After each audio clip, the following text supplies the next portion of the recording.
Hello friends, welcome to our channel Brain Alive. We will study carrier generation and recombination in this video. This is the crystal lattice of a pure semiconductor. In pure semiconductor, we know that number of holes are equal to the number of electrons.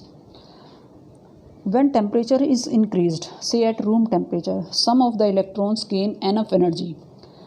We know that valence electron in the valence band, and when they gain energy means they absorb energy. At room temperature they absorb energy and jump to the conduction band. In crystal lattice we can say when they absorb energy they break their covalent bond and becomes free.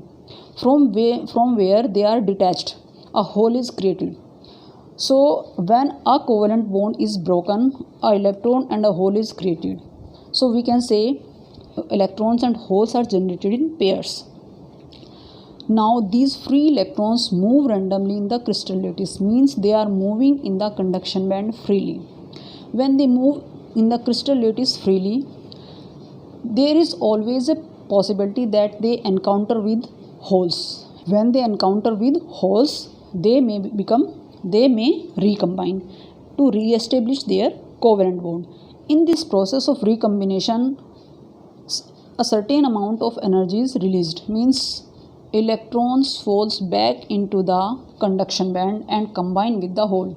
In this case energy is released, means in case of recombination energy is released, and in case of generation of electron hole pair energy is absorbed.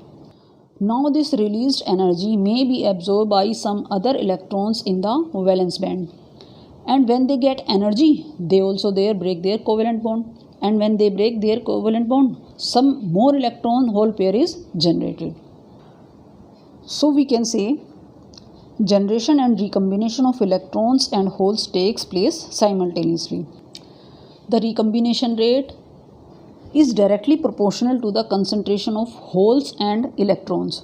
So breaking of covalent bond and recombination of electrons and holes occurs simultaneously. As the generation and recombination of electron and hole takes place simultaneously, so electron and hole have limited lifetime, means their mean lifetime is very short. It is between 1 microsecond to 1 millisecond.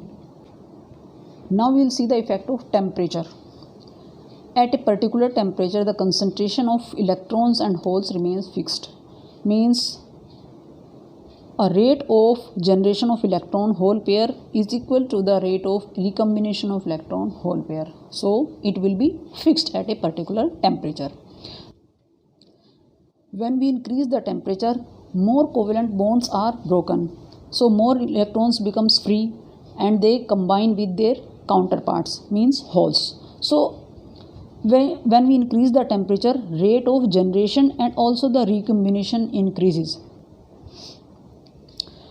So as the temperature increases, density or the concentration of electrons and also the holes increases. So we can say at high temperature conductivity increases, or we can say resistivity decreases. So this is the process of generation and recombination of charge carriers or the electrons or holes. I hope you understand the concept. If you like the video, please hit the like button and subscribe the channel. Thanks for watching the video.